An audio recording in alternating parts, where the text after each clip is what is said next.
everyone. So this is Muskan from Excellent Career Point. How are you all? Hope you are fine. So today we will start our next topic of chapter 3, that is synthetic fibers and plastics. So we are on, हम किस पे थे? हम थे plastics पे। तो आपको तो पता ही है हमने क्या किया था। प्लास्टिक्स के आर्टिकल्स के बारे में पढ़ा था और टाइप्स के बारे में पढ़ा था। तो आज हम पढ़ेंगे प्लास्टिक्स की कैरेक्टरिस्टिक्स मींस प्रॉपर्टीज़, प्लास्टिक के बारे में यही सब पढ़ेंगे। तो प्लास्टिक 3.5 देख सकते हैं blue line, plastics as materials of choice.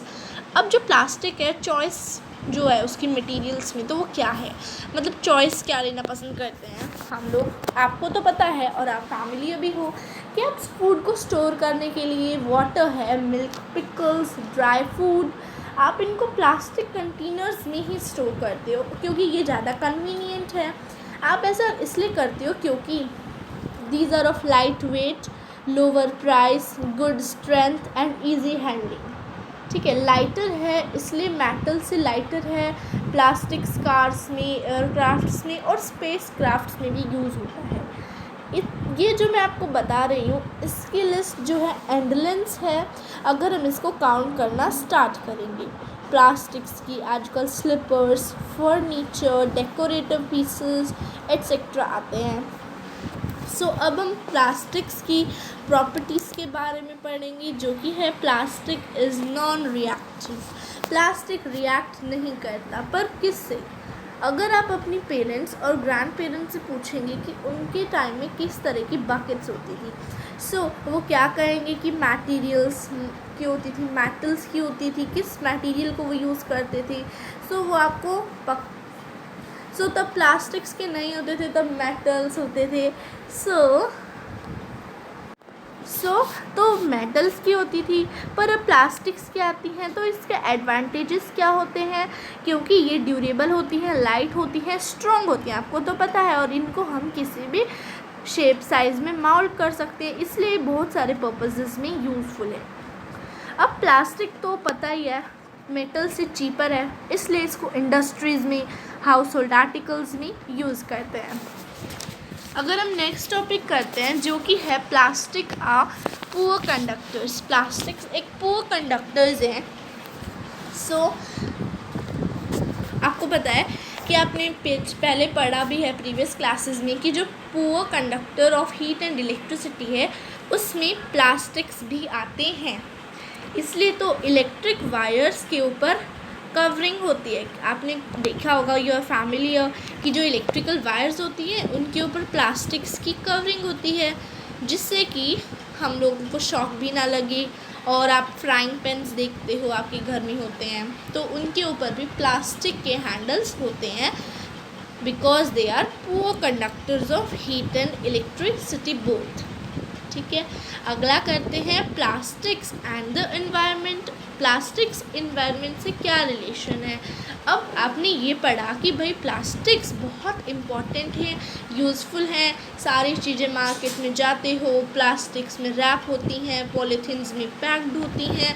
तो प्लास्टिक्स वेस्ट भी तो हो जाता है, अगर हम इसे अपने घर में रखते हैं तो वो वेस्ट हो जाता है, बस वो ऐसे ही डस्टबिन्स में, गार्बेज में जाती है हमारी पॉलीथीन्स। तो इसलिए अब प्लास्टिक क्या पता बायोडिग्रेडेबल है या नॉन बायोडिग्रेडेबल? आपको पता है कि भाई प्लास्टिक्स तो नॉन बायोडिग्रेडेबल होती हैं। So what is the mean by biodegradable and non biodegradable? सबसे पहले हम इन दोनों में डिफरेंस पढ़ लेते हैं। जो बायोडिग्रेडेबल थिंग्स होती हैं वो होती हैं जैसे कि जो मटेरियल्स नेचुरल प्रोसेस से बैक्टीरिया के थ्रू डिकम्पोज हो जाए, like a material which gets decomposed through natural processes such as action by bacteria is called as biodegradable. a material, अब मैं नॉन बायोडिग्रेडेबल का बताती हूँ, जो कि नेचुरल प्रोसेस से डिकम्पोज नहीं होता है ईजिली, उसे बोलते हैं non biodegradable. So a material which is not easily decompose by natural processes is termed as non biodegradable.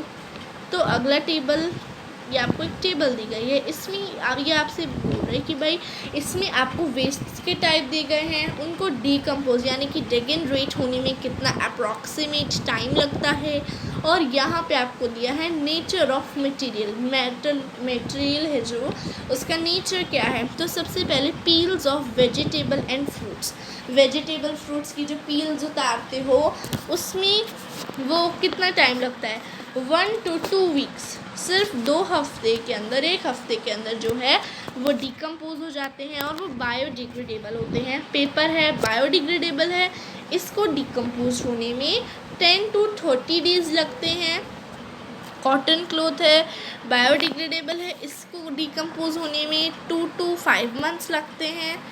Would की बात करें तो वुड भी बायोडिग्रेडेबल है, लेकिन वुड को डिकम्पोज होने में 10 to 15 years लगते हैं। वूलन क्लोथ्स बायोडिग्रेडेबल हैं, इनको अबाउट ईयर लगता है डिकम्पोज होने में।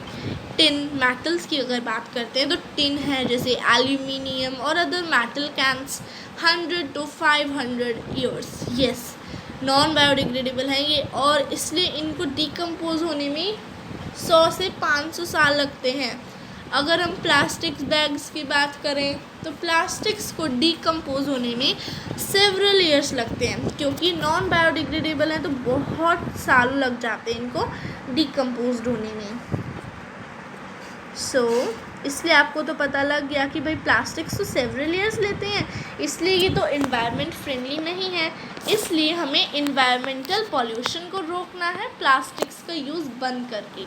हमें आप मार्केट जाते हो तो हमें क्या करना है, इसको पेपर बैग्स में, जूट बैग्स में या कॉटन बैग्स में अपना सामान लेकर आना है। और अगर आप सोच रहे हो कि डिकम्पोज नहीं होता पर हम प्लास्टिक को बर्न तो कर सकते हैं ना, आपके दिमाग में बात आई होगी, तो हम बर्न भी नहीं कर सकते, क्योंकि अगर हम उसको बर्न करेंगे तो क्या होगा, उसे बर्न करेंगे तो हमारे लिए ये भी एक मुश्किल है। अगर हम उसको बर्न करते हैं बहुत सारी पॉइजनस गैसेस होती हैं प्लास्टिक्स में जो कि हमारे एनवायरनमेंट में फैल जाती हैं और हमें पॉल्यूशन स्टार्ट हो जाता है, एयर पॉल्यूशन। तो इस प्रॉब्लम को सॉल्व कैसे कर सकते हैं, बैग्स बनाकर और 5R फॉलो करके। एक अच्छे सिटीज़न होने के नाते आपको 5R प्रिंसिपल फॉलो करने चाहिए, जो कि यहाँ पे मैंने आपको दिखा रही हूँ जूम करके। Reduce, reuse, recycle, recover and refuse. Reduce, plastics का यूज़ कम करो, प्लास्टिक्स का यूज़ कर लिया तो उसको दोबारा यूज़ करो, चीज़ें मत बढ़ाओ प्लास्टिक्स की। रिसाइकल कर सकते हो प्लास्टिक्स को, रिकवर कर सकते हो, रिफ्यूज़ भी कर सकते हो। ऐसी हैबिट्स करने से हम एनवायरनमेंट फ्रेंडली हो सकते हैं, प्लास्टिक्स भी हमारी एनवायरनमेंट को इतना नुकसान नहीं पहुँचाएंगी। तो ये तो था आपका आज का चैप्टर। आई होप आपको चैप्टर अच्छे से समझ में आया होगा और आपको अच्छी लगा होगा चैप्टर। तो मेरी आगे जो वीडियो आने वाली है उसमें मैं आपको बताऊंगी चैप्टर नंबर 4 के बारे में, जो कि है materials, metals and non metals. So that's for this chapter. और जो अच्छी लगी हो वीडियो तो लाइक करो, शेयर करो, और प्लीज़ नए हैं जो प्लीज़ सब्सक्राइब करो, सपोर्ट करो चैनल को, जिससे कि मैं ऐसी ही अच्छी वीडियोस आपके लिए बनाती रहूँ। तो ऐसे ही वीडियोस पाने के लिए please subscribe the channel. Okay, bye bye friends.